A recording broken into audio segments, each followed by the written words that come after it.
ఆదికాండము 21 అధ్యాయము 33 వచనాన్ని ధ్యానించుకున్నాం. గమనిస్తున్నాం. ఆ వచనంలో నిత్య దేవుడైన యెహోవా అనే మాటను మనం గమనిస్తున్నాం.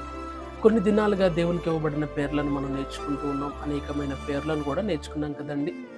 ఈ దినం కూడా దేవునికి ఇవ్వబడిన మరొక పేరు గురించి, దాని అర్థం గురించి మనందరం కూడా గమనిద్దాం.